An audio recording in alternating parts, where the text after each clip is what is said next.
फजलुर रहमान साहब ने बड़ी जबरदस्त किस्म की गेम खेली है पीटीआई वालों के साथ भी और पाकिस्तान की अवाम के साथ भी कि उनके 5 अरकान ने आप समझ लें कि जेयूआई वालों ने वोट डाला है।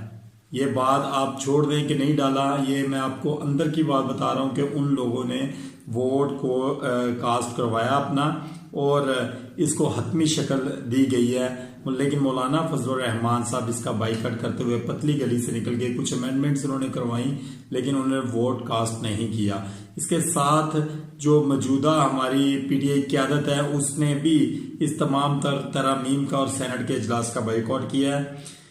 चीफ जस्टिस का जो पार्लियामेंट्री कमेटी इंतखाब करेगी सिर्फ वही चीफ जस्टिस आगे आएगा जो अपने कैरियर के अंदर तमाम तर चीजें मौजूदा गवर्नमेंट की मानता हुआ आया होगा और आगे भी वो इस चीज को मद्देनजर रखेगा कि जो